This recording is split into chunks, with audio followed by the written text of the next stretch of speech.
¿Qué pasó en clase?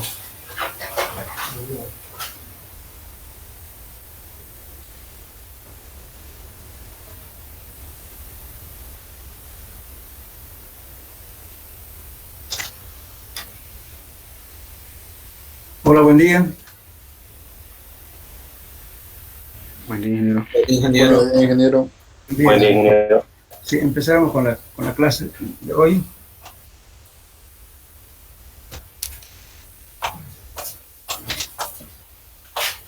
Bueno, vamos a ver sobre las propiedades hidráulicas del suelo.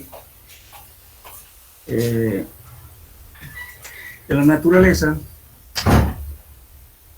el agua siempre está en permanente movimiento, pero siempre dentro del movimiento, ¿no es cierto?, que dentro del flujo laminar y no flujo turbulento. Solamente este caso se da en casos de que sean suelos, o sea, montañas con pendiente abrupta y que sean permeables. Entonces, cuando hay una precipitación pluvial, entonces el agua fluye, ¿no es cierto?, con un flujo turbulento. En casos excepcionales. Normalmente el agua es dentro del flujo laminar, pues las velocidades son muy pequeñas, ¿no? Pero el agua siempre está en movimiento, siempre. Por esa misma razón, por el flujo que es permanente en los suelos, muchas veces, vamos, para que entiendan mejor, cuando hacemos, por ejemplo, un pozo de agua y no lo utilizamos un buen tiempo, supongamos 1 año, 2 años, 3 años, 5 años, y lógicamente uno puede creer de que el pozo, como no se utilizó, debe estar totalmente limpio, y sin embargo no ocurre así, sino como no se hizo movimiento, ¿no es cierto? Entonces todas las sales que tienen sulfatos, sales que tiene el agua, empiezan a incrustarse en los filtros. Entonces el agua cada vez va disminuyendo la cantidad, digamos, de penetración por los filtros hacia el pozo. ¿Eso qué implica? Implica lógicamente que el agua está en permanente movimiento. las mismas razones, ¿cierto? Entonces, este movimiento permanente en los suelos hace que haya problemas en diferentes estructuras, por filtración e infiltración. Cuando habla de filtración es cuando el agua sale del suelo hacia afuera. Es una filtración.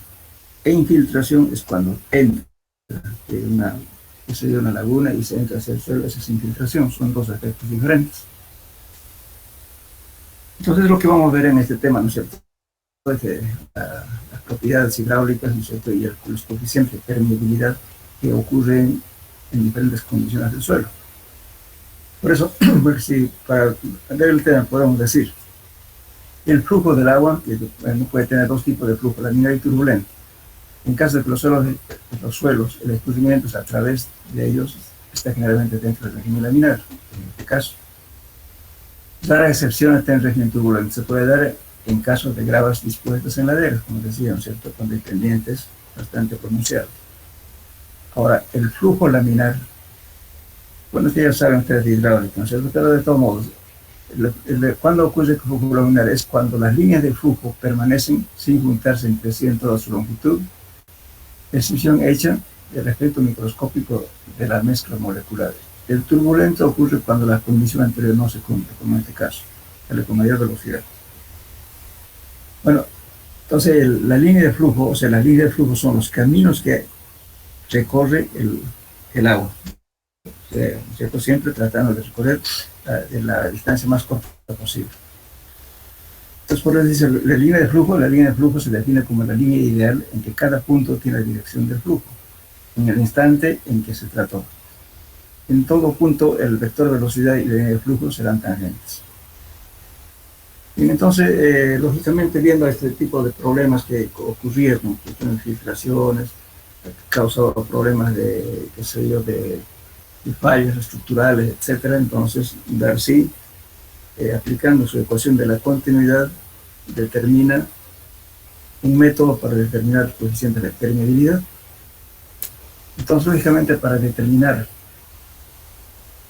si el flujo es turbulento o régimen laminar, podemos encontrar la velocidad crítica, según Reynolds, que es esta formulita, ¿no? La velocidad crítica es igual a 36, 1 más 0.0337 por T, este T es temperatura en grados centígrados, más 0.0022 por T al cuadrado, 1 sobre D. Este D es el diámetro del conducto del suelo.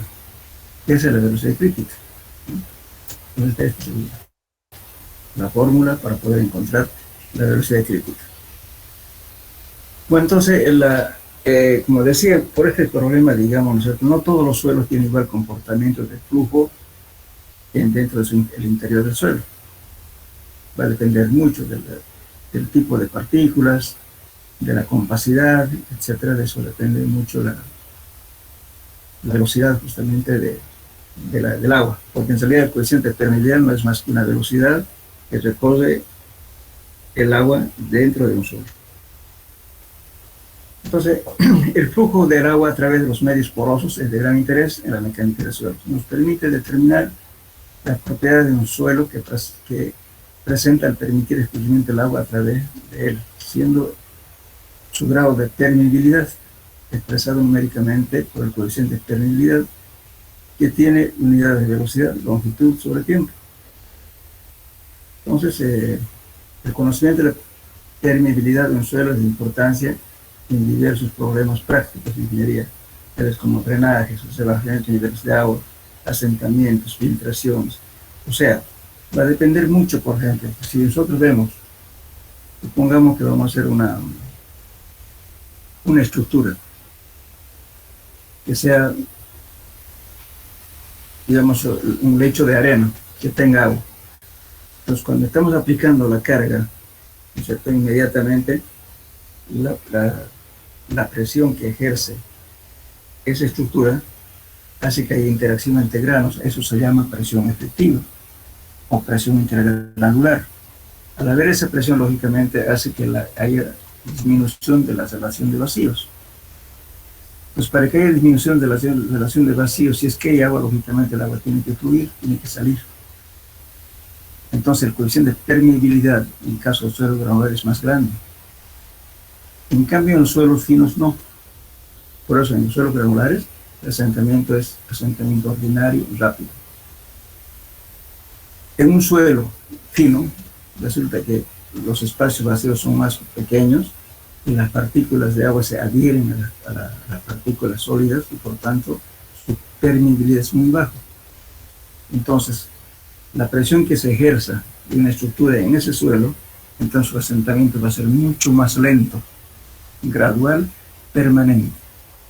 A ese asentamiento se conoce como consolidación, que es muy diferente del asentamiento ordinario. Entonces, en su suelo fino, lógicamente que el agua, al tener bajo coeficiente de permeabilidad, va a tardar mucho tiempo en deformarse, pero se va a deformar en forma continua y permanente, por muchos años. Esa es la diferencia, ¿no es cierto?, entre los dos tipos de suelos, que son los suelos granulares y suelos finos. Entonces la permeabilidad juega un papel muy importante en el comportamiento de los suelos. Lógicamente va a depender mucho para qué vamos a usar ese suelo. Por ejemplo, si utilizamos arcilla para hacer diques, bueno, buscaremos un suelo arcilloso, ¿no es cierto?, que no deje pasar el agua fácilmente por su espacio vacío, por tanto no debe perder agua por filtración. Pero si queremos, digamos, por ejemplo, estamos en una cancha de fútbol, bueno, ¿qué vamos a buscar? Un material permeable, ¿verdad? O sea, en una cancha de fútbol, por ejemplo, ¿qué se hace? Se coloca abajo un suelo granular, puede ser arena o arena con grava, encima se coloca una capa de suelo vegetal, que se pone grano. Cuando llueve, lógicamente que eso tiene que tener una pendiente terminada, y en los bordes se colocan tuberías, lógicamente debidamente perforadas con un revestimiento de geotextil y grava, de tal modo que el agua escurre hacia la parte lateral, cuestión de minutos. ¿Por qué? Porque su permeabilidad es alta. Y por consiguiente, ya a las pocas horas ya está otra vez disponible el estadio para jugar. Esos suelos entonces son suelos permeables. Por esa misma razón es importante, ¿no es cierto?, saber escoger para qué tipo de cosas vamos a utilizar con cierta característica de permeabilidad en los suelos. Bien. Entonces Terzaghi lo que hizo fue, en la ecuación que él planteó,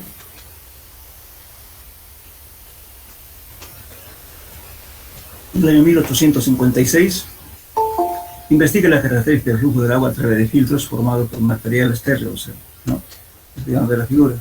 Entonces se basa justamente en su ecuación. Aquí es caudal, el caudal del agua, ¿no es cierto?, el agua es igual a dB, o sea, velocidad sobre tiempo. Y de eso saca que K es coeficiente de permeabilidad, área es área transversal por donde atraviesa el flujo, y es la gradiente hidráulica. Entonces, esa ecuación él hace esta demostración. Y tiene aquí una muestra del suelo con área transversal A, y la longitud que ya tiene de correr el agua es una distancia L, que es este, y entonces el agua, ¿no es cierto?, para que el agua tenga movimiento tiene que haber pérdida de carga. ¿Y cuál es la pérdida de carga? Justamente aquí tenemos, en este punto tenemos la presión 1 sobre gamma del agua, que significa la presión del agua expresado en columna de agua, porque la presión se puede expresar en atmósferas, en fin, en bares, o también en columna de agua. Aquí estamos expresando en columna de agua. Presión entre debida al peso específico nos va a dar una fuerza. Bien, aquí tenemos la presión 2. Entonces, lógicamente, y la pérdida de carga, ¿cuál va a ser? Esta altura H1 menos esta altura H2, que es esta aquí, esa es la gradiente, la pérdida de carga. Si este valor lo dividimos entre esta longitud de recorrido, tenemos la gradiente hidráulica, que es esta. Bien, entonces, basándose en esta ecuación, justamente Tarsi hace su fórmula para determinar el coeficiente de permeabilidad. Al final ya saben ustedes que Q es igual a B por T, D es igual a B por, o sea, la corriente hidráulica la coeficiente de permeabilidad por corriente hidráulica. Reemplazando tantos valores vamos a obtener este valor. K sub T, ¿qué quiere decir? El coeficiente de permeabilidad a una temperatura cualquiera. Q es el gasto, cantidad de agua, no caudal. Entonces estamos dividiendo en el área transversal donde atraviesa el flujo y la corriente hidráulica y el tiempo que tarda en producir una cierta cantidad. Entonces esto nos da justamente las dimensiones de velocidad, metros sobre segundo o kilómetros por día, como la medida que quiera, pero es velocidad. ¿Por qué dice K sub T? Generalmente cuando determinamos el coeficiente de permeabilidad, vamos a determinar siempre referido a 20 grados centígrados. Entonces aquí hay que hacer una corrección por temperatura.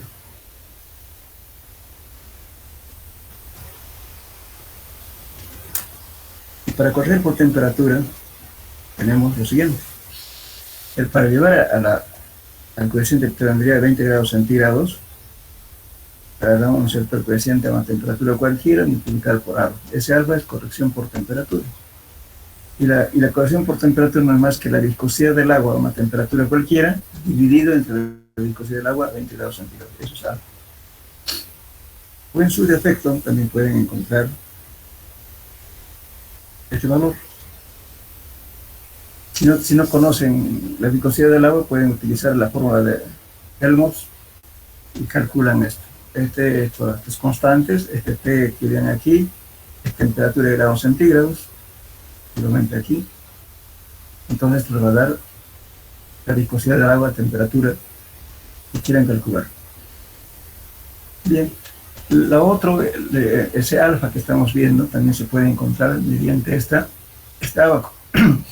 Ya tienen 20 grados, o sea, la temperatura que tienen aquí, y llegan a esta curva, supongamos por 25. Esta curva vengo aquí y tengo un coeficiente de corrección por viscosidad. Pues aquí es el coeficiente de viscosidad, entonces determino este valor. Con eso afecto a esta ecuación que estamos viendo aquí. Aquí K sub 20. Acá, K sub 20. Ese alfa es este. Podemos determinar por este método, si quieren, o bien por esto.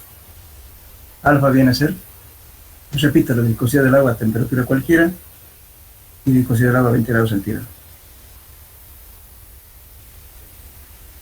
O bien, si no conocemos este valor, aplicamos esta fórmula y luego vamos a encontrar la viscosidad de agua a la temperatura deseada. Entonces aparece la corrección o en su defecto, si no tenemos, supongamos que sea unos 23, digamos, entonces interpole y se encuentra este valor alto para corregir. Fíjense aquí, a 20 grados centígrados, ¿cuánto es la temperatura de corrección? Es 1. A menos temperatura, la corrección es 1.1, o sea, más viscosa, aquí es menos viscosa. Bien, entonces de esa forma calculamos el coeficiente térmico referido a 20 grados centígrados. Ahora, para poder determinar el coeficiente térmico hay varios métodos. Entonces, uno de ellos, por ejemplo, tenemos métodos directos y métodos indirectos. Dentro de los métodos directos tenemos el termómetro de carga variable, termómetro de carga constante y prueba directa de permeabilidad de los suelos en sitio. Ya, enseguida vamos a ver, aquí van a colocar dos métodos más que les voy a poner como investigación, porque aquí no están. El método de Leuillon y el método de Lefranc. A ver.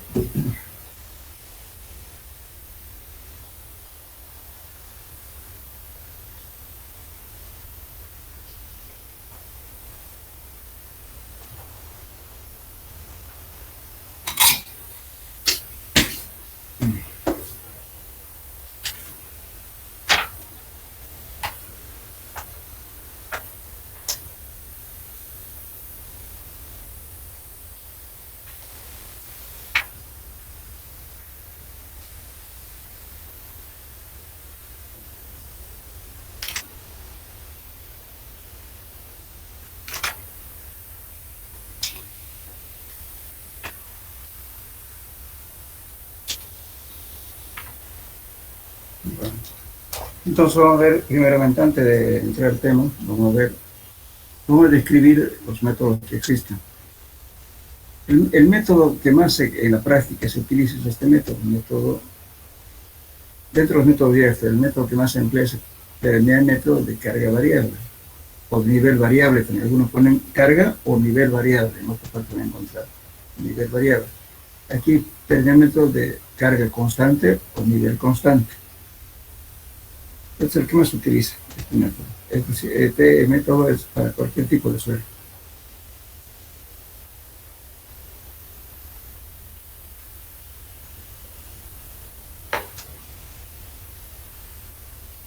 Bueno, vamos a la descripción de ese método.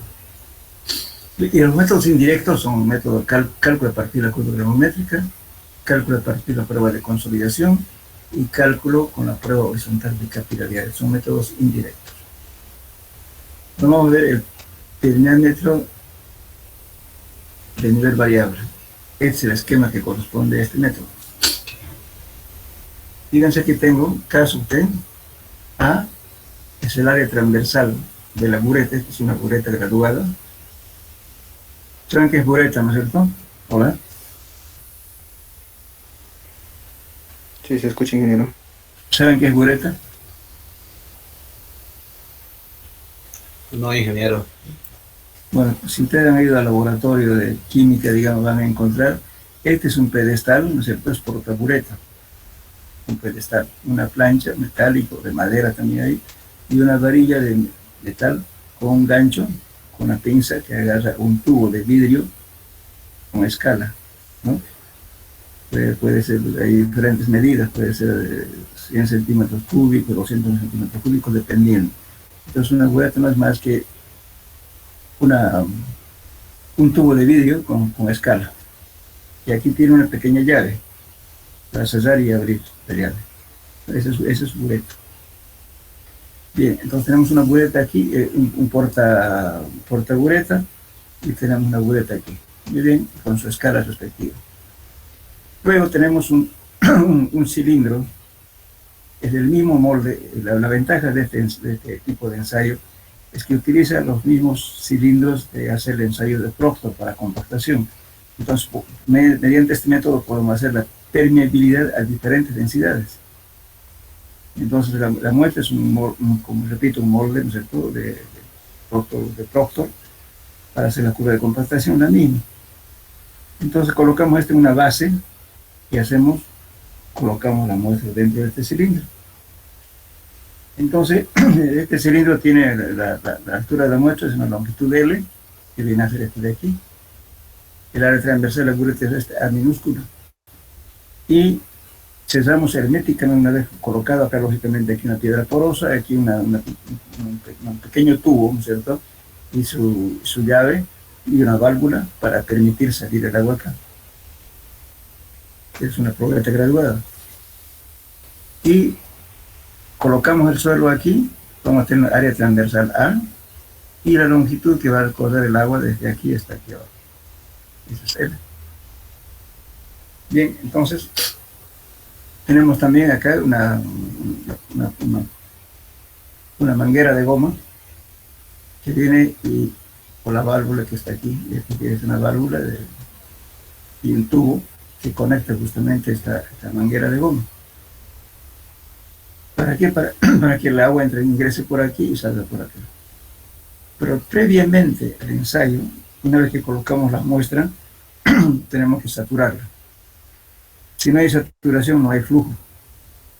Pero la primera condición es que tiene que estar saturada la muestra.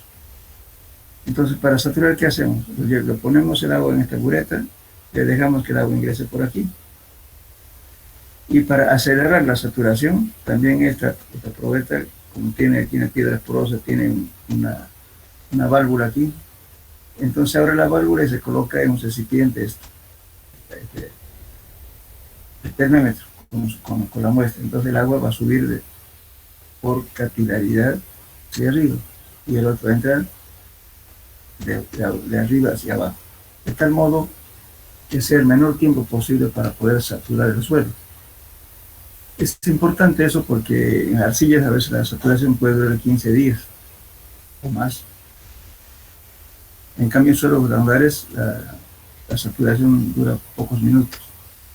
Entonces, por eso es importante siempre saturarlo, en el caso de las arcillas, de ambos lados, colocando un recipiente con agua, se lo coloca el perímetro en el agua y el agua ingresa por aquí y también entra por acá. O sea, ganando tiempo en la saturación. Y además esta cosita tiene esta tapa de acá que se cierra herméticamente para que no haya pérdida de agua. Igualmente la base, la piedra porosa y con aquí está dentro de un cilindro metálico, también está herméticamente cerrado. No tiene que escapar ni una gota de agua. Y aquí tiene una pequeña válvula aquí, como ven acá, es una válvula de aire, o sea, un tubito que se pone cuando está saturando, ¿no es cierto?, el suelo, lógicamente que el agua tiene espacios vacíos, tiene aire atrapado en los poros. Entonces, cuando es ocupada por agua, lógicamente el aire sale. Entonces, para darle cabida a la salida del agua es este tubo. Entonces, el agua sale por aquí.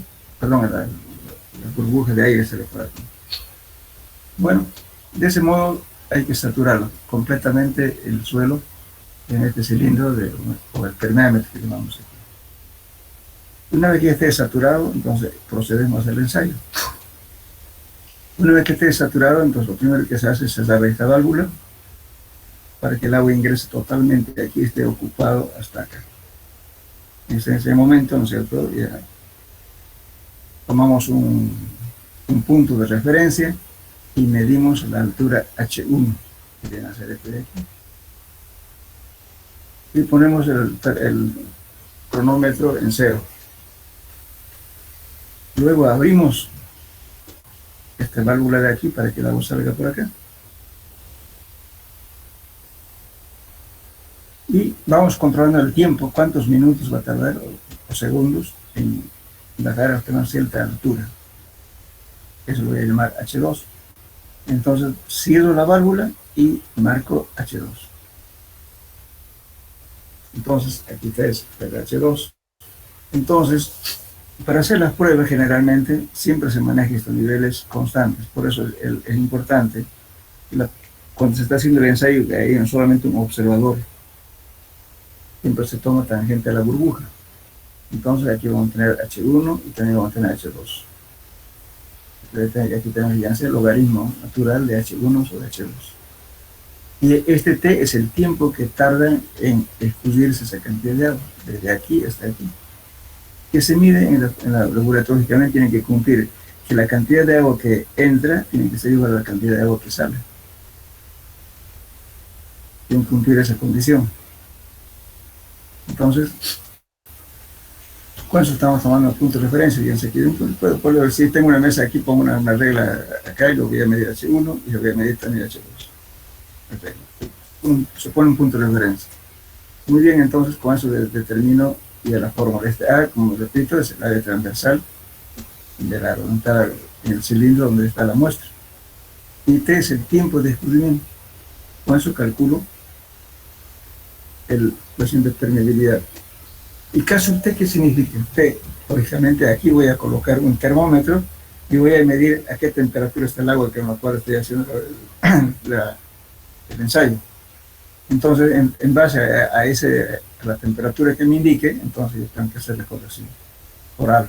Entonces, este caso T, voy a corregir aquí. Caso T multiplicado por algo. Corrección por temperatura. Entonces, este es el valor que voy a colocar en el informe. ¿Cuánto es? El coeficiente de permeabilidad. No sé si está claro o no lo han entendido.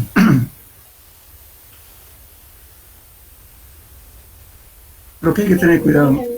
Sí, escucho. No, decía que sí se entendió lo que explicó.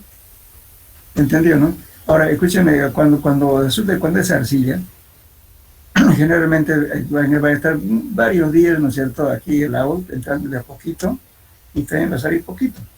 Entonces, si lo dejamos a la intemperie, entonces por la temperatura se va a evaporar el agua. En ese caso, ¿qué se hace? Se coloca aquí en la cabeza de la bureta un globito de caucho que utilizan los niños en las fiestas. Se coloca aquí para que la evaporación no se vaya, sino que si se evapora, que caiga otra vez aquí a la bureta. Lo mismo aquí, también acá se coloca protección para que el agua que está saliendo no se evapore, porque vamos a estar varios días en ensayar. Entonces, si está cayendo gota a gota, imagínense, en el día se va a perder, se va a evaporar, entonces eso hay que cuidar. Eso ocurre generalmente en suelos arcillosos, pero en arena y limo es rápido, entonces se puede hacer 2 o 3 horas y ya se hace el ensayo. Pero en arcilla les dura días. Ahora, en caso de que esto no saturaría en más de 20 días, entonces tomamos el mínimo valor. Enseguida vemos la tabla. El mínimo valor que se acostumbra a tomar es 1 por 10 a la menos 9 centímetros por segundo. Y lógicamente no se considera que el suelo es totalmente al 100% impermeable, no, es un valor mínimo. Porque si no, va a pasar un año y no va a saturar el suelo, entonces pues no va a esperar tanto tiempo, entonces poner el valor mínimo.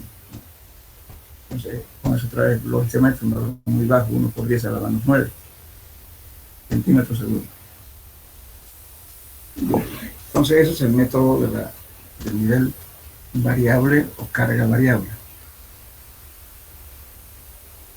¿Entendieron, no? Entonces, cuando ustedes hagan el ensayo en laboratorio, no trabajen con arcilla. Agárrense arena y hagan el ensayo. Se lo va a durar en 2 horas, lo hacen todo el ensayo. Entonces, cuando es arena, lo que se hace es el promedio de este valor. Entonces, se hacen varios ensayos, ¿no es cierto? Pero se mantiene constante H1 y H2. Lo que va a variar es el tiempo. Entonces, el promedio del tiempo, con el promedio del tiempo calculan la permeabilidad. Se hace 1, 2, 3 ensayos y luego se promedia el tiempo. Mantiene en sí constante la altura H1 y H2. Eso es lo que mantiene constante. Entonces el tiempo va a variar un poco. Entonces el tiempo se saca T1 más T2 más T3 y entre 3, que es el tiempo promedio, el cual van a colocar aquí. Pero si es arcilla, entonces no se puede hacer ese lujo, solamente es un valor. Porque tardaría mucho tiempo en ese ensayo. Bueno, por eso es importante también, ¿no? Cuando se hacen algún trabajo ustedes, cobrar, pues no es lo mismo que estar controlando un mes su ensayo que hacer en 1 hora. Entonces en arcilla van a tener que cobrar un poquito más caro. Por cuidado que se tiene. Bueno, el otro caso es prueba de permeabilidad con permeómetro de nivel constante o carga constante también. Este método es el método más simple de hacer el ensayo. Y justamente estamos usando su fórmula, lógicamente es la fórmula general de Darcy, donde Q dice el desgasto, la cantidad de agua, área transversal donde atraviesa el flujo, y la gradiente hidráulica, y T el tiempo de escurrimiento. Entonces, partiendo de esta ecuación, justamente Darcy formula esta ecuación para carga variable. Pero parte de esta es la ecuación general. Entonces, en el método de carga constante, se hace lo siguiente. Usted toma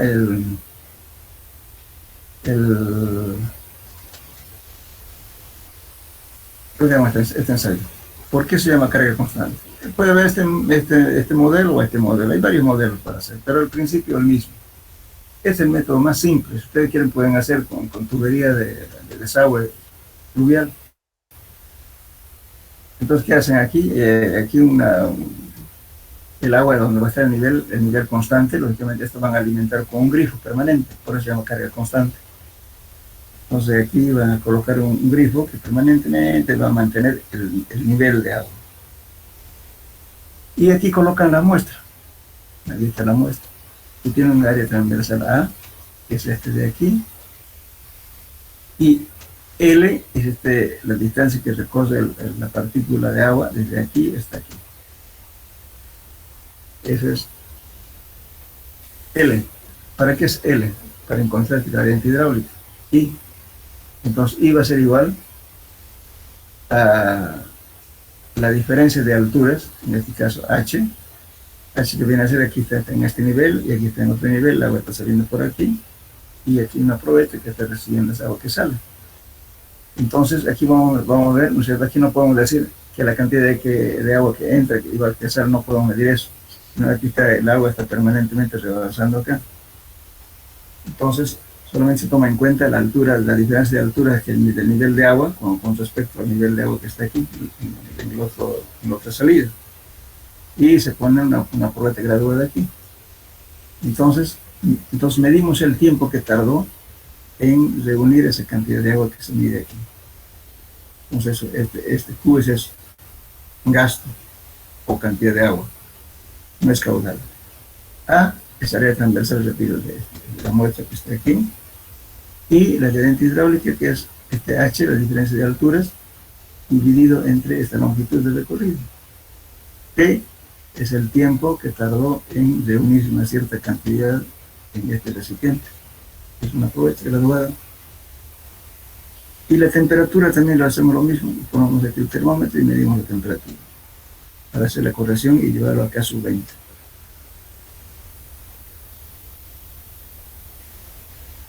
Ese es un método más simple. Como les decía, pueden hacerlo en forma casera si quieren. Es sencillito. Una cañería de 4 pulgadas.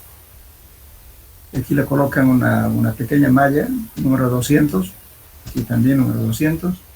Luego lo encajan, o en su defecto se coloca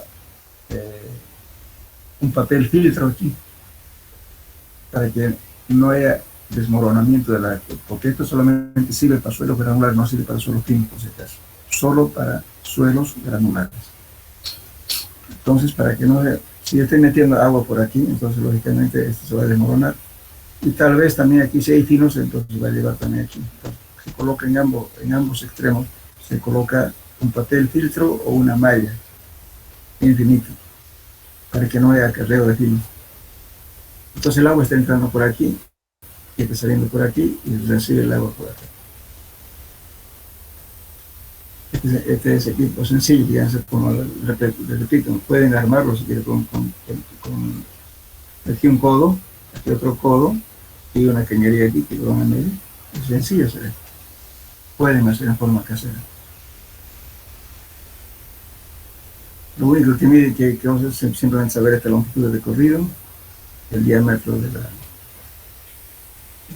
donde está colocada la muestra, y el A es el área transversal, se lo calcula cuánto mide el tubo, se lo calcula esto, el área digamos del cilindro del tubo que viene aquí, que es esta parte de acá, área transversal. Y tiempo es el tiempo que tardó en salir una cierta cantidad de agua que hemos controlado aquí. Esta es una probeta graduada y saben exactamente qué cantidad de agua salió. Es sencillo, pero aplicable solamente en casos de suelos granulares, no en suelos finos.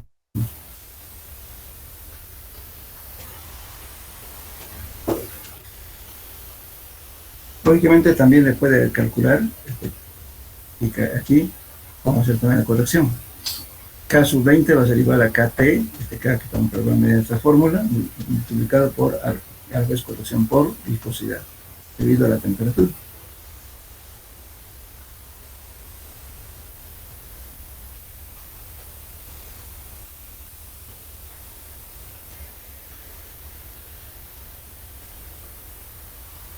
Bien, pero fíjense los defectos que hay en este caso.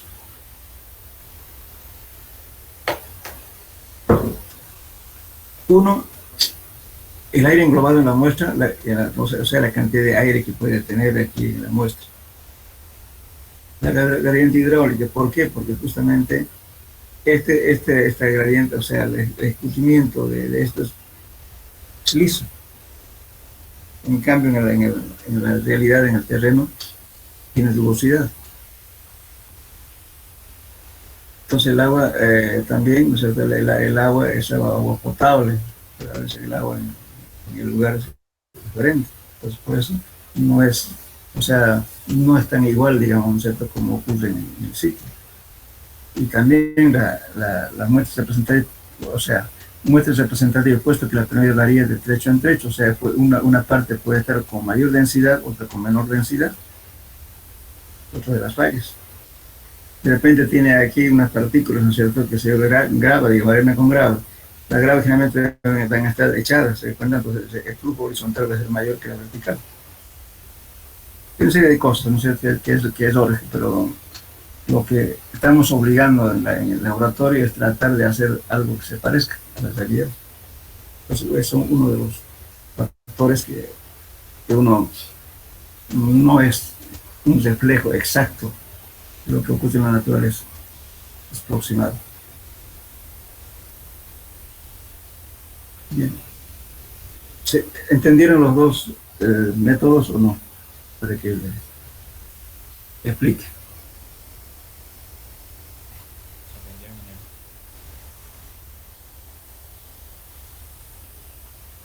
¿Entendió? Se entendió, ingeniero. Ya. Ahora vamos a ver las pruebas de permeabilidad en sitio, pero antes de eso le voy a explicar la tarea que van a hacer. Anótenlo, por favor.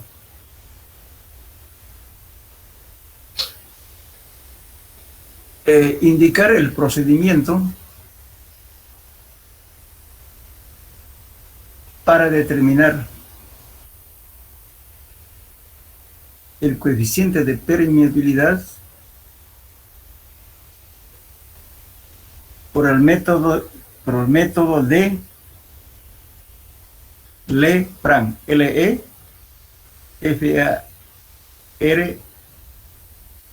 LeFranc, como sea, son dos palabras. Le es uno, L-E, Franc, F-R-A-N-K, Franc. Este método se emplea más que todos los ensayos en sitio, en el lugar, en terrenos no alterados. Personalmente se utiliza para suelos granulares, en el sitio. Ingeniero, era el procedimiento para determinar el coeficiente de permeabilidad por el método de LeFranc.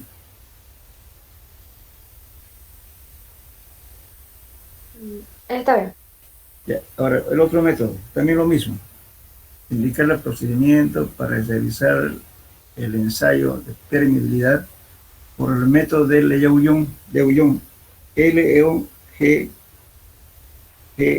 Leuillon, así es, Leuillon,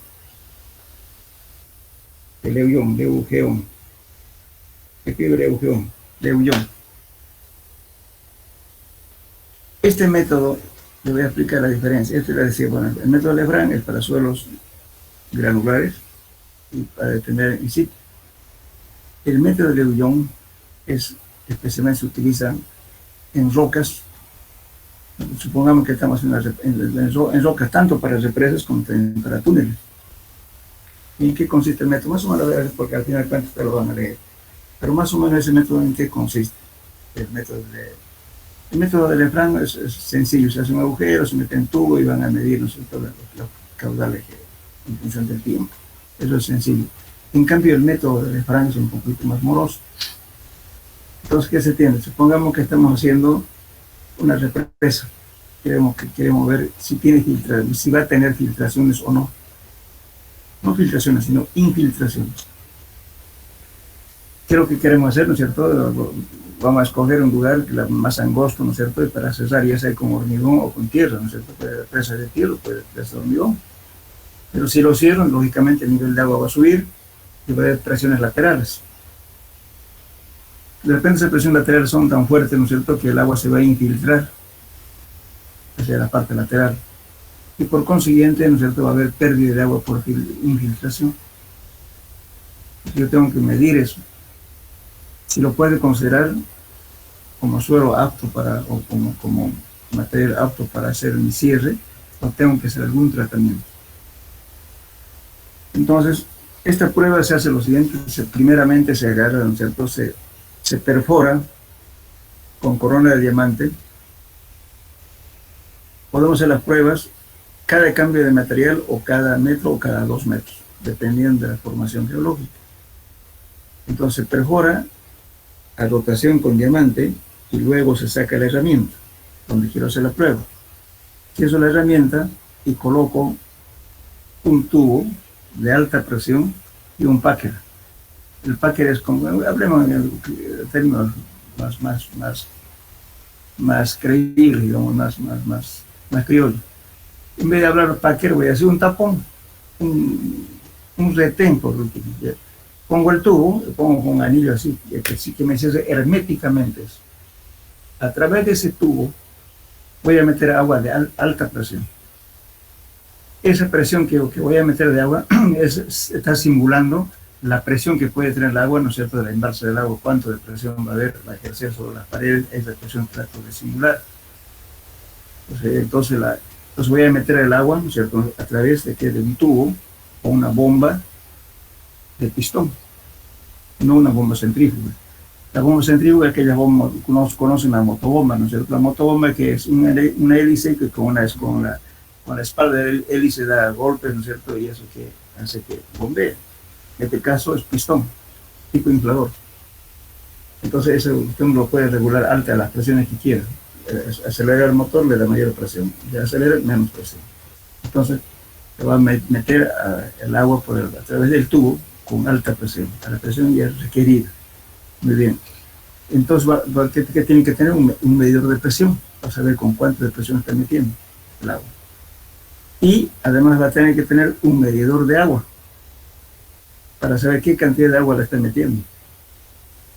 Porque con la bomba va a meter, entonces tiene que tener un medidor de agua. Entonces, si no cumple, ¿no? Si es excesivo a la cantidad que admite el método, entonces tengo que hacer mi tratamiento del suelo. Ahora, si no es muy poroso, entonces va a haber poca pérdida, entonces no pasa nada. Yo puedo directamente hacer el cierre y no pasa nada, no hago ningún tratamiento. Pero si tengo el suelo fracturado, una roca fracturada o meteorizada, entonces tengo que hacer un tratamiento. Con eso voy a determinar el número de hoyón. Voy a decir muy bien, el número de hoyón dice esto, entonces está fuera de norma. Por tanto, tengo que hacer un tratamiento. Si no voy a tener mucha pérdida por filtración. Para eso se utiliza este método de hoyón. Ahora, lógicamente, ¿y cómo se hace el tratamiento? Si ese terreno no era apto, tiene mucha fisuración, entonces voy a hacer agujeros, se hacen tanto agua a la izquierda, a la ribera izquierda, a la derecha, y también en la parte central, porque los estudios se hacen siempre en la parte lateral, en la parte del cierre del vaso de agua, ¿no es cierto?, y también en ambos extremos. Voy a hacer, no siempre va a ser uno, puede hacer unos 3 o 4 o 5 ensayos. Entonces, si veo que tiene mucha fuga de agua, entonces voy a hacer un tratamiento. Y el tratamiento simplemente se hace el agujero, también con diamante, que si es roca.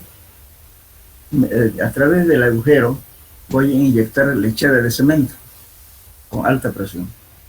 Ahora, si no, también puede echar arcilla desfloculada. La arcilla que lo disperso lo puede hacer como leche, un espeso, algo así. Y luego lo inyecto con bomba de alta presión. De tal modo que cierre los poros, para que no haya mucha fuga. Eso es el tratamiento que se hace, ¿no es cierto?, cuando mediante el ensayo del hoyón era muy alto, entonces hay mucha filtración, entonces tengo que evitar de que haya filtración, haya pérdida de agua por infiltración. ¿Hay algún comarapeño por acá en el curso? Hola. Hola, ¿me están escuchando? Sí, ingeniero, se escucha. ¿Hay alguien que conozca la empresa de Comarapa? Sí, ¿Conocen o no conocen yo las lo empresas de Comarapa? ¿Ah? Yo lo conozco, ingeniero. Ya, conocen. Entonces, si ustedes alguna vez van por allá, de excursión, de paseo, tengan la curiosidad de llegar al punto de cierre de la represa. y se van a fijar en la parte lateral de ambos extremos, ¿cierto? Van a ver agujeritos por ahí en fila. Y justamente ese agujerito, ¿para qué sirvió? Para inyectarle, echarle cemento para que no haya fuga de agua. Se reduzca la fuga de agua. En toda esa parte, en ambos sectores. Después del cierre también se hace en la parte, digamos, del cierre también, se hace, y luego en la parte lateral de ambos lados. Se hace en Comarapa ahí, ese huequito se ve, que van a un costado. Los hizo un tratamiento ahí. Y esa represa fue hecho justamente con hormigón compactado con rodillo. Y la única represa en Santa Cruz es ese tipo. No sé si en el interior habrá otro, pero este es hecho con rodillo, compactado con rodillo. Y una represa de hormigón. Entonces, para eso se hizo, porque había mucha fuga en esa zona. Entonces, eso sirve para esto. Ahora en túneles es lo mismo. En túneles, ¿para qué los túneles es lo mismo? Podemos hacer un tratamiento, porque muchas veces imagínense hacer un agujero en el cero, y cuando hay lluvia, ¿no es cierto?, va a haber una recarga hidráulica, justamente porque el pliegue de las rocas no siempre es homogéneo. A veces hay estratos lenticulares permeables, así chiquititos, que a veces ni siquiera uno lo puede ver. Pero cuando llueve, lógicamente, el agua filtra por ahí y sale a chorros el agua. Entonces, si tenemos ese tipo de formación, entonces, ¿qué hay que hacer? El tratamiento. Porque si no, ¿qué pasaría? Se hace el agujero, entonces, pues, cuando llueve, eso va a ser una lluvia de tal extremo que ni siquiera van a pasar los vehículos. Eso se disminuye, pero siempre se hace justamente en ensayos de Leuillón, cuando se va a hacer un túnel. A no ser que se determine que esa roca es completamente sana, pues no hay problema. Pero a veces no ocurre eso. Muchas veces, ¿no es cierto?, inclusive hay que estabilizar las rocas para que no se caigan como hormigón proyectado. Entonces se coloca en armadura y luego se le da una bomba, digamos, de hormigón proyectado. ¿Para qué? Para disminuir justamente estos efectos daños. Que pudieran caer piedras, como pueden caer excesiva filtración de agua. Entonces ahí hay filtración, no infiltración, entre el agua al túnel. Por eso es importante hacer estos tratamientos de erosión. Para esos casos, en las represas, por ejemplo, siempre se hace ese ensayo. Entonces ahí lógicamente cuando hagan...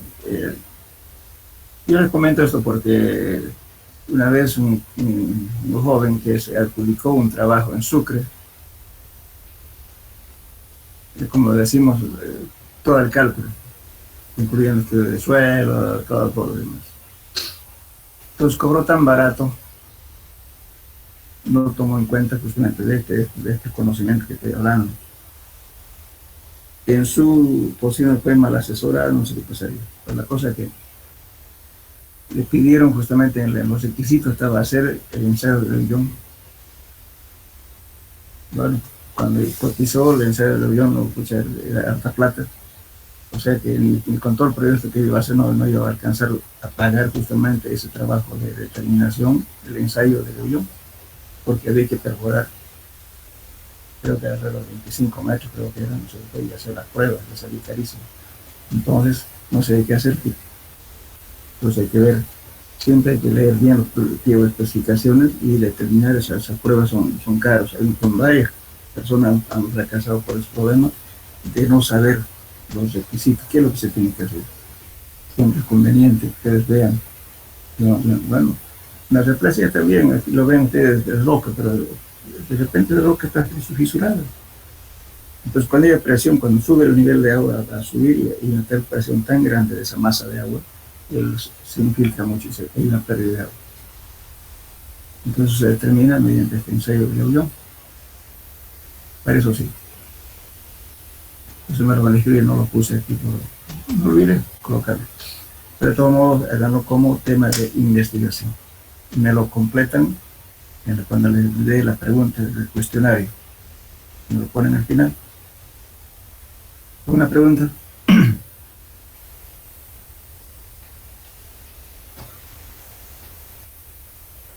Bueno. Ingeniero, Sí, Entonces, para dar un presupuesto hay que saber pues todo claro, lo que requiere la construcción, ¿no?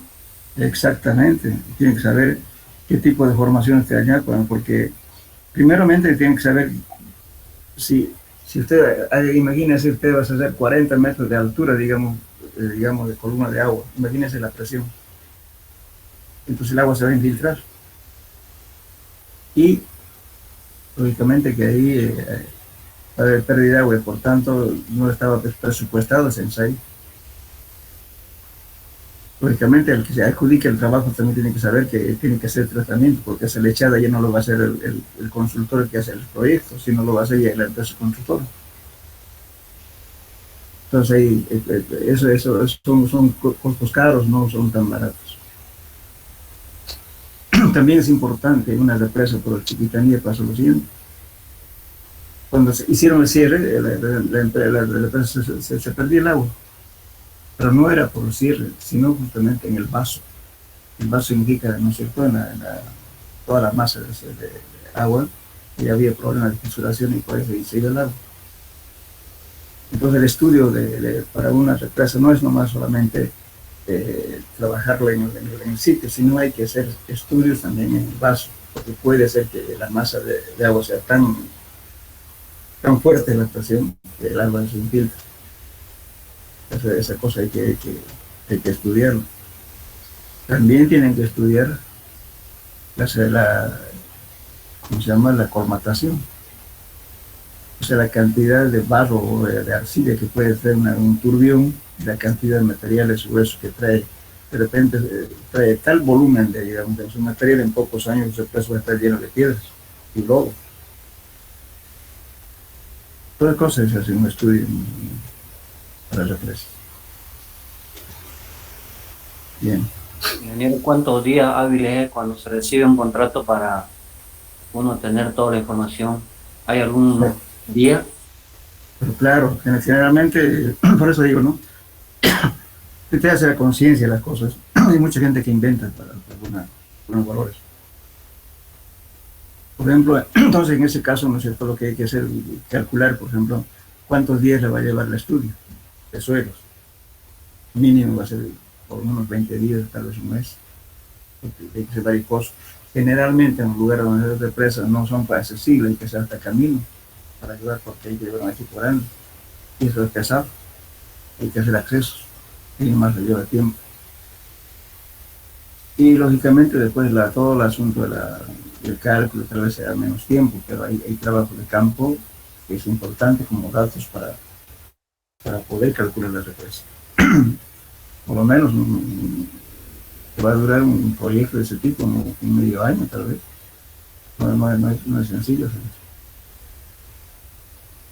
Los túneles también creen que mucha gente cree que se va a hacer agujero, nomás no es así. Hay que hacer también estudios para tal vez usted llega a una falla geológica, si es túneles pasan los vehículos, de repente se le aplasta el cerro y chao, hay accidente. Hay que tener cuidado con eso. Bien. Entonces, eso lógicamente, y no solamente en el caso de lo que estamos hablando aquí, hay mucha gente que se quiere, creo que ya hablamos así cuando estamos hablando de exploración. Hay personas que no, supongamos, por ejemplo, hay un tipo que fue, voy a comentar eso, en La Paz. Adjudicó un trabajo grande de los chinos. A mí me invitaron, pues yo puse en precio, porque sabía que allá para entrar a 20 metros de profundidad es porque hay roca, y roca del Huayna Potosí, y esas rocas son duras, cuarcitas, no lo va a poder penetrar así nomás, y con diamantes de alto kilataje para hacer eso. Él se agarró, bueno, la cosa que fue allá, un costo, pensó que estaba haciendo en Santa Cruz, una cosita así, y se adjudicó el trabajo. Bueno, fue allá, no pude entrar ni a 2 metros, la zona que estaba él. Entonces, ¿qué hizo? Agarró, contrató una retro y bueno, y se excava el reto cuánto va a cavar, 3, 4 metros, 5 metros máximo. Y saca el material, ¿no es cierto? Bueno, dice aquí graba, graba, graba. No, señor, los chinos le dicen muy bien. Usted había hecho un contrato de perforar y darnos datos hasta 20 metros. Entonces tiene que cumplir. Y bueno, el tipo no tenía equipo para hacer este ensayo. Y empezó a buscar a la gente, que cotizó a todo el mundo, pero ¿quién iba a hacer gratis? Pues nadie. O sea, no le alcanzaba la plata que le estaba cobrando ni para hacer un agujero.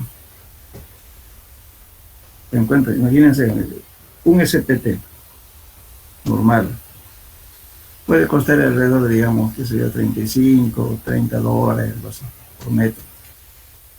Pero en roca, si es duro, mínimo son 250, 300 dólares el metro. Porque una corona de diamante debe costar 1200, 1300, ¿no? Y eso puede avanzar solamente unos cuantos centímetros, que es duro. La herramienta es cara.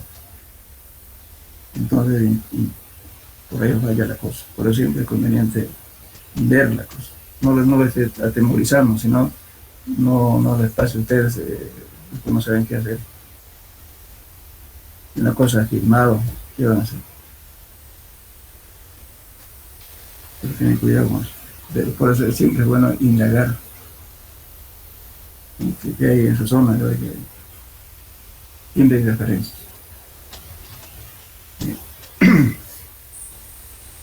Bueno. Ingeniero, Sí. una pregunta. ¿Cabezas de diamante son reemplazables? ¿Se gastan o...? No, bien su pregunta. El diamante es resistente a la fricción, no al impacto. El impacto son vidrio. Diamante es un vidrio, como un cristal. Entonces, cuanto más duro sea la piedra, la roca que va a penetrar, usted tiene que buscar un diamante de alto quilataje. La diamantina es un diamante artificial que el hombre ya hizo, pero eso es para rocas relativamente blandas, es más barato. Pero si tiene cuarcitas o cuarzos, usted tiene que tener una roca que sea realmente abrasiva, y generalmente son rocas impregnadas, que es el diamante natural que lo traen de Sudáfrica, de otras partes, impregnado. Usted a simple vista no lo va a ver el diamante, a no ser que sea contra el sol para que algo brille. En cambio, los diamantes más ordinarios, los granos son más grandes, se ve, pero eso solamente por formaciones blandas. Pero si una formación dura es diamante impregnado, que hay que cuidarlo como a una niña, porque si usted lo golpea con tierra que no sirve, es tierra viejo. Hay mucho cuidado con eso. Y generalmente los técnicos a veces no toman en cuenta eso. No lo trajinan con el beso, hay que protegerlo, porque no hay que golpearlo. En el momento que golpea usted, ya lo está arruinando su diamante. Mucho depende por eso es importante saber qué dureza va a tener la roca para poner costos. Porque no es lo mismo perforar, por ejemplo, una lutita o una arenisca, por ejemplo, ¿no? Eso es como cortar queso. Pero a ver, vaya una cuarcita que es dura, que no va a poder. Hay un caso tronar, y si peor todavía, si usted tiene el operador de la máquina que sea un chambón que no conozca nada, en pocos minutos le hace tronar su bloque. Perdido.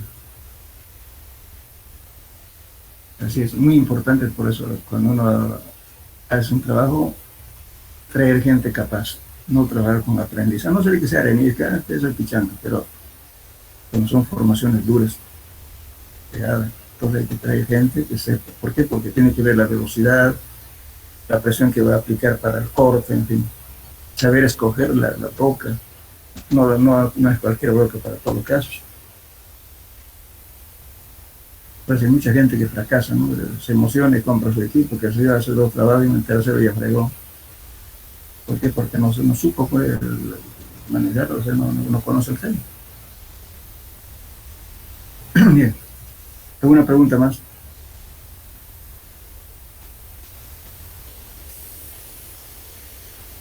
Bueno, vamos a ver ahora. Perdón, ¿alguien preguntaba algo? Gracias. Ya. Ya. Bueno, vamos a ver la otra prueba es la prueba de permeabilidad en sí. Esta prueba se realiza en el mismo lugar de trabajo, realizando 3 perforaciones.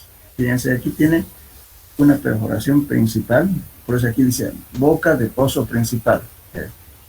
¿Qué son boca de pozos de observación? Pues, aquí lo mismo. Este es como un trombo simétrico, ¿no?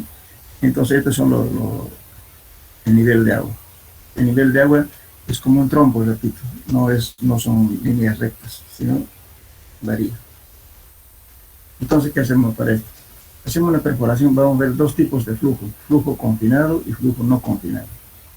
Flujo confinado, flujo inconfinado es cuando la superficie, digamos, o sea, el estrato está encima y el estrato impermeable está abajo. Entonces, ¿qué hacemos? Aquí tenemos una boca de pozo principal, pozo de observación, donde la distancia del eje de la boca del pozo a la observación del pozo de observación 2, observación 1. Y medimos justamente hasta qué nivel está el estrato impermeable. Aquí tenemos H2 y H1. Bien, entonces, en esto, una vez hecho esta perforación, medimos los niveles en los cuales se encuentra, seguramente inicialmente, el nivel de agua va a estar por aquí. Entonces, todos los pozos van a estar aquí, inclusive un poquito más arriba, porque ahí está el nivel estático. Entonces, cuando empieza a bombear, pues este nivel empieza a bajarse. Este se llama relajamiento de los niveles freáticos, o del nivel de agua. Que se emplea mucho en los sótanos, en construcciones que tenemos que tener debajo de la superficie del suelo. Tenemos que hacer un tanque, de repente tenemos que hacer esto, bajar el nivel para hacer el tanque aquí. Si no, no nos va a permitir, no sé cómo vamos a colocar la losa aquí de un tanque, si el agua está aquí, arriba. Entonces, en ese caso se hace este tipo de cosas. Muy bien, entonces aquí tenemos un pozo, boca del pozo principal, vemos, y aquí el pozo de observación. Entonces vamos a determinar justamente, ¿no es cierto?, cómo se va abatiendo esta línea que era la superficie del nivel freático. Vamos a ir bajando. Va a haber un momento en que esto se va a mantener constante, ya no va a bajar más. Entonces, medimos, ¿no es cierto? Entonces, con la bomba estamos determinando la cantidad de agua que sale por unidad de tiempo. Este viene a ser Q. Y logaritmo de R2, R1 es la distancia, ¿no es cierto?, de la boca principal a los pozos de observación. H1, H2 es justamente el nivel que estoy colocando la sonda, estoy midiendo cuánto es mi H2, cuánto estoy bombeando, H1, cuánto bombeo. Voy a bombear hasta que este nivel sea constante. En ese caso yo puedo calcular mi coeficiente de permeabilidad, ¿cierto?, de este pozo con un cierto caudal. Entonces este es el valor de K. Entonces fíjense, aquí estoy utilizando logaritmo natural y aquí logaritmo en base 10, multiplicado por 2.3. Por ejemplo, en los exámenes a veces se equivocan. Se plantan cualquier logaritmo, no. Si está utilizando los logaritmos en base 10, tienen que multiplicar por 2.3. Y aquí directamente. Entonces, esto nos va a dar el coeficiente de permeabilidad para flujo no confinado. Flujo no confinado es por cuando arriba está el acuífero principal, abajo está el impermeable. Ahora, para el asunto de flujo confinado, que es este caso, el estrato permeable está abajo y el estrato impermeable está arriba.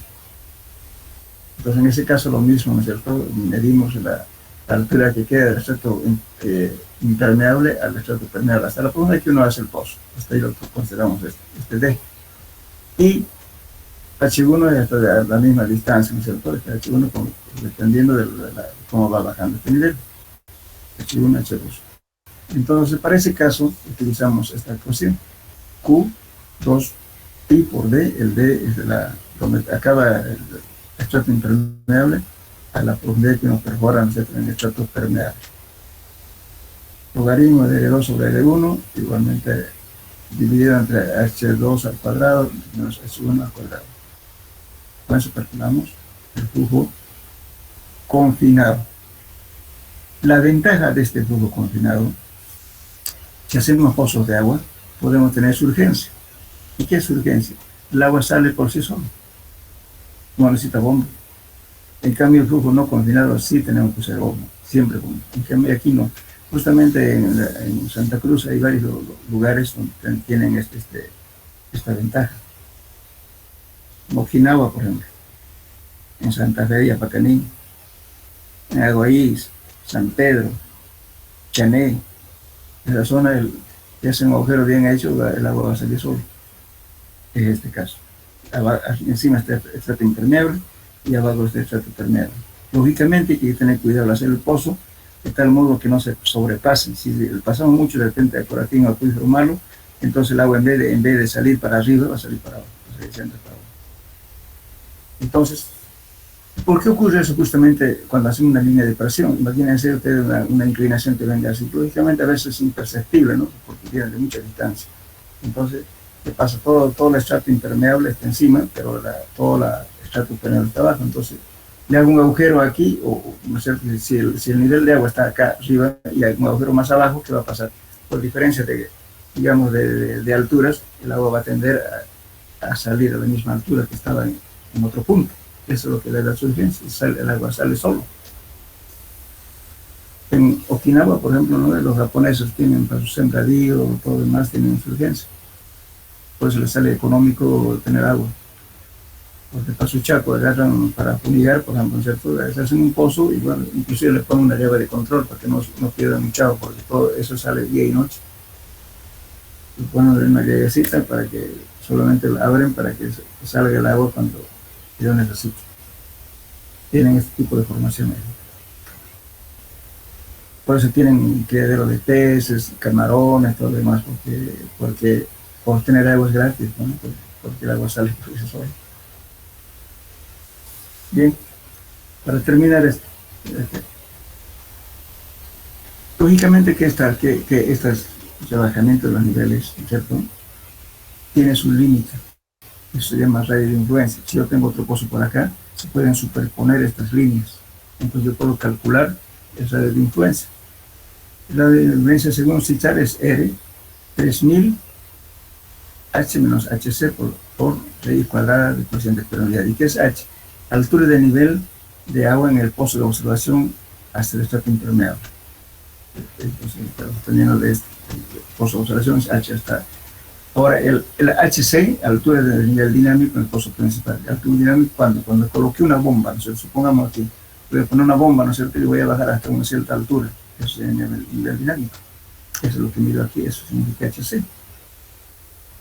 Y, lógicamente, el coeficiente de permeabilidad tengo que conocer, por cualquier método, tengo que conocer cuánto es el coeficiente de permeabilidad, y con eso voy a calcular mi radio de influencia, hasta dónde me voy a influir ese abatimiento que estoy queriendo calcular. Eso es importante porque si ustedes hacen pozos de agua muy cercanos, entonces se van a superponer estas líneas, digamos, ¿cierto? Que se llaman abatimiento de los niveles. Entonces, de repente, estoy quitando el agua al vecino, ¿no es cierto? Entonces me van a querer hacer el costo, digamos, de la producción de agua. Peor si es agua para vender. Por eso no es cuestión, digamos, hacer pozos muy cercanos. Entonces hay que medir el radio de influencia, hasta dónde me influye esto. Para eso es esta ecuación. Bueno, entonces eso sería en cuanto a este dato. Después en la próxima clase vamos a llevar los métodos indirectos. Yo mi ejemplo. Los métodos indirectos, digamos, en ese caso. Entonces me van a hacer la tarea del método de Young y el método de Lefranc, como tarea complementaria a este tema. Bueno, quedaremos aquí en 2 horas. Creo que por ahora. Ingeniero, ¿Sí? una preguntita, por favor, antes que no entendí bien, hubo un ruido acá. Cuando dijo usted, cuando usamos el logaritmo decimal o neperiano, algunos nos equivocamos. Sí. Cualquiera de las dos saca el resultado. Claro, pero hay diferencia. aquí logaritmo natural, ¿cierto? L sub n, por eso, ¿verdad? En cambio, que aquí en vez de 10, por esto multiplicando es el valor de E, 2.3. Entonces, si usted va a usar logaritmo en base a 10, tiene que multiplicar por 2.3, que es el valor de E. O si no, directo. Por eso no es nomás distintamente. Algunos resulta que utilizan este logaritmo, pero no lo multiplican por 2.3. Olviden. Por eso tienen que saber cuál de los logaritmos van a utilizar. Y sacan el mismo resultado. El mismo resultado. Aquí no está afectado por 2.3, aquí sí, fíjese. Muy bien, ingeniero. Eso era el que hubo Ese. un pequeño ruido acá en mi casa, Sí, sí. justo cuando Ese. explicaba usted. Esa es la que siempre hay que tener por cuál ecuación van a usar ustedes y cuál logaritmo. ¿Sí? Por los dos les va a dar lo mismo, pero hay que tener cuidado de cuál logaritmo vamos a usar. ¿Sí? Bueno, entonces nos veremos en la próxima clase. Perdón, ¿ya dio fecha de examen usted? Todavía no quiero terminar un poco más, avanzar un poco más. ¿Ya? No es la todavía. Gracias. Así les voy a dar la otra pregunta del cuestionario para que vayan estudiando la parte teórica como repaso. ¿Ya? Vamos a hacer ejercicio, no se preocupen, vamos a hacer un ejercicio de todo. Posiblemente en un examen sea una parte, la otra parte. Pero en realidad, fíjense, todos, creo que es el capítulo 3, ¿no? Donde han hecho su formulario. Eso, fíjense, aplicación de eso. Eso es mecánica del suelo. Hagan su formulario bien hecho y no hay problema. Todas las formas son cosas. Ya. Bueno, quedamos. Ingeniero, perdón, estamos en la unidad 7. ¿Hasta qué unidad es el primer examen? Mire, yo normalmente termino toda la parte teórica hasta la parte de compactación, hasta ahí. Pero de ahí el examen lo podemos ver la primera parte y después la segunda. Por eso casi todas las ecuaciones que estamos viendo en ya ustedes ya lo conocen. Entonces, vamos a tratar de hacerle 2 exámenes de la primera parte, de repente hasta aquí, no sé, y el otro de la segunda parte. Muy bien, gracias. Vamos a hacer, sí, ejercicios, ¿no es cierto?, de todos los temas. Bueno, pues lo que sí, para hacer la parte práctica, hagan su formulario, pues si pregunten, no vengan nomás a ver lo que estamos resolviendo los problemas, así no van a aprender. Participen. Bueno.